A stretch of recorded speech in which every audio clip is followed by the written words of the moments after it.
ಆಮೇಲೆ ಇದು ಮ್ಯಾಕ್ ಫೌಂಡೇಶನ್, ಇದೆಲ್ಲ ನಿಮ್ಗೆ ಗೊತ್ತೇ ಇದೆ, ಆಲ್ಮೋಸ್ಟ್ ಬಹಳ ಜನ ಯೂಸ್ ಮಾಡ್ತಾರೆ. ಪ್ರೈಸು ಇದು ಅಲ್ಟಿಮೇಟ್ ಅಂತ, ಇದು ತುಂಬಾ ಚೆನ್ನಾಗಿದೆ. ಹುಡಾ ಡ್ಯೂಪು ಸಖತ್ತ ಫುಲ್ ಕವರೇಜ್ ಚೆನ್ನಾಗಿದೆ. ಆಮೇಲೆ ಇದು ಬಾಬಿ ಬ್ರೌನು, ಇದು ಕೂಡ 5500 ಫೌಂಡೇಶನ್. ಇದು ಫಾರ್ ಎವರ್, ಇದು 1500 ಸಮಥಿಂಗ್ ಇದೆ. ಆಮೇಲೆ ಇದು ಮಿಲ್ಕ್ ಪ್ರೈಮರ್ ಅಂತ, ಇದು ಕೂಡ 5500 ರುಪೀಸು. ಆಮೇಲೆ ಇದು ಲಾರಾ ಮರ್ಸಿಯ ಪೌಡರ್, ಇದು ಕೂಡ 4500. ಇದು ಒನ್ ಸೈಜ್ ಪೌಡರ್ ಅಂತ ತುಂಬಾ ಚೆನ್ನಾಗಿ ಬರುತ್ತೆ, ವಾಟರ್ ಪ್ರೂಫು. ಇದು ಕೂಡ 4500. ಆಮೇಲೆ ಇದು ಕ್ರೈಲಾನ್ ಫಿಕ್ಸರು, ಆಮೇಲೆ Charlotte Tilbury setting spray one size setting fixer.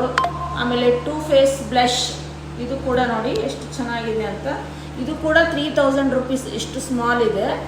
ಆಮೇಲೆ ಇದು I shadow palette two facing ಸಖತ್ತಾಗಿದೆ ಇದು.